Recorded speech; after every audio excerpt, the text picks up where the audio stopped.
Hello, today we're going to look at the Pythagorean theorem. Pythagorean theorem is for a formula that works for a right triangle. This symbol here is a right triangle which is 90 degrees. And all that the theorem is saying is that where the 90 is opposite the longest side, and the longest side, as we get into trigonometry, has a name called the hypotenuse. Then there is other two leg over here. For now we can call it leg 1 and leg 2, which we have also adapted some kind of variable. So here this longest side here can be called C, and here can be called A, B. So all that we are saying is that the theorem is saying is that C squared, the longest side squared, is equals to A squared plus B squared. And when we want to find the side, then we will be taking the square root in here, and we will be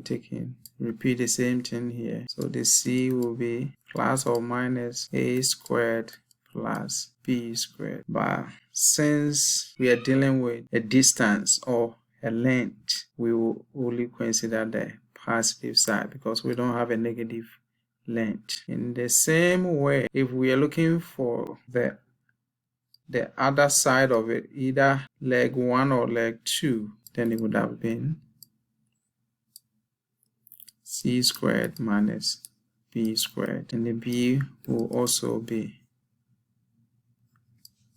we subtract, when you're looking for one of the leg, you subtract C squared minus A squared. This is A. Okay, so the folks in the Europe and Africa and other part of the world, they might be using H squared is equals to opposite squared plus adjacent squared.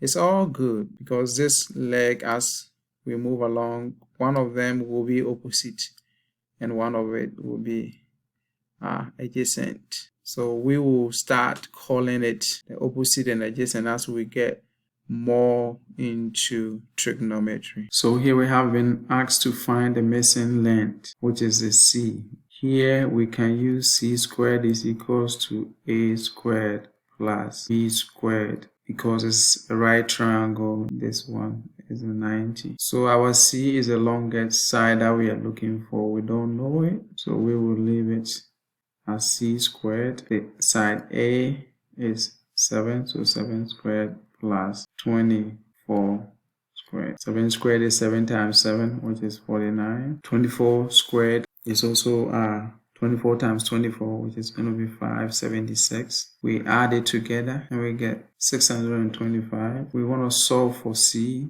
but it's a square, so we have to apply a square root and we have to do the same thing here. Then when we get that, we get plus or minus 25. But here we have been asked to find the missing length, so we cannot consider a negative because we don't have a negative distance or negative length.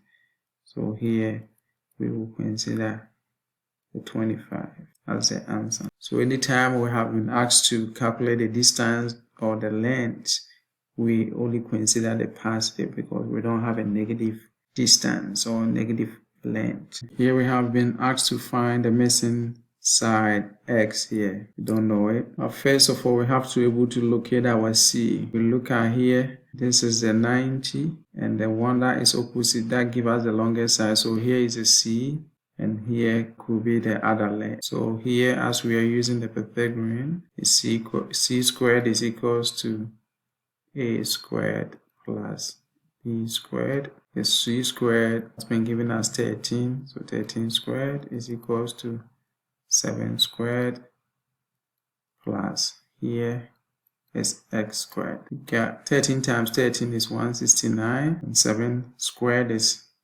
49 plus X squared. We have been asked to find the X. It's being added by 49, so we subtract here 49. Repeat the same thing here. They give us 129 is equals to X squared. We are looking for our X, not X squared, so we have to take a square root here. We have to repeat the same thing here. So square root of 129 give us 11.3578 and so forth. And then we can run it up to 2 decimal places as 11.36. Since the number behind the 5 is more than 5, we added 1 to that to get that. And you can see that x is equals to 11.36. Here we considered only the positive side, because now we know that the length have to be positive, so we are not going to look at the negative. Okay, on this example, we have been asked to find the diagonal length of this squared figure with 7 centimeters size. So that means here what we know is that a square has equal size. So here is 7, here will be 7, here will be 7, here will be 7. Then we draw the diagonal. So we have been asked to find this side here. We can call it whatever that we want. One thing that we know is that a square has a 90 degree at the angle. Here we can apply the Pythagorean, which is c squared is equals to a squared plus b squared. So here we are looking for the longest side that we can call it c. Don't know. We will write it c squared is equals to 7 squared plus 7 squared. 7 squared is 49 and another 49. We add 49 plus 49, we get 98. Here we are looking for c, not c squared, square root on both sides, and we consider only the positive because it's a length that we are looking for. So c is equals to square root of 98 is 9.8999, and we can leave our answer in say 1 decimal place as 1 point. So we leave it as a centimeter because it was given as centimeters. This one we want to show that the triangle ABC is a right triangle.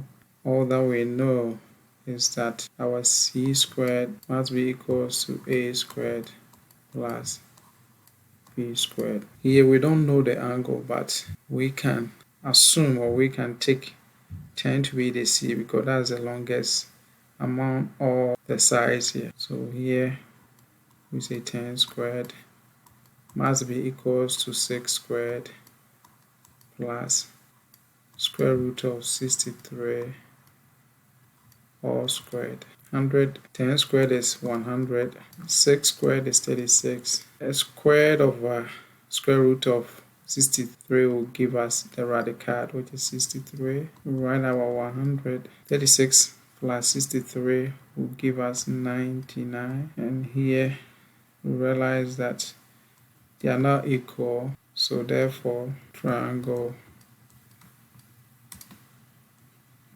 ABC is not right triangle.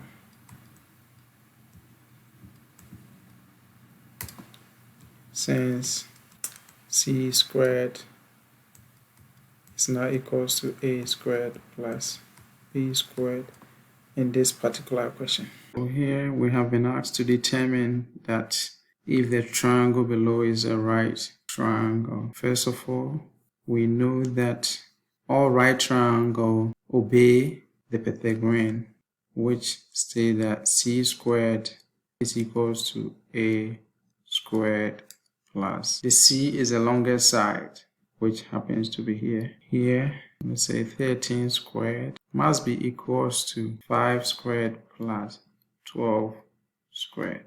13 times 13 give us 169. 5 squared is 25 and 12 squared is 144. 169 is equals to 25 plus 144 give us 169. Since c squared is equals to the a squared plus b squared, we can say that yes, it is a right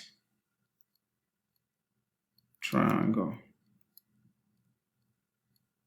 We are done. So that means here is 9. This example, we want to show that the triangle below here is right triangle. So what we know is that c squared must be equals to a squared plus b squared. Here we see the longest side to be this, so that will be called a c. So here square root of 36 all squared must be equals to square root of 18 plus square root of 18 squared. And what we know is that since we are looking for a distance and we are looking for only the positivity aspect of it, when you square a square root, you just get a radical. So here we are going to get 36, and here we are going to get the 18 and the 18 and 36. 18 plus 18 give us 36. So here it is a right triangle. Alright, let's look at this last example here with a lot of variables, and let's see how we can solve this. Here we have been asked to find the value of x and calculate each of the lengths in the right triangle.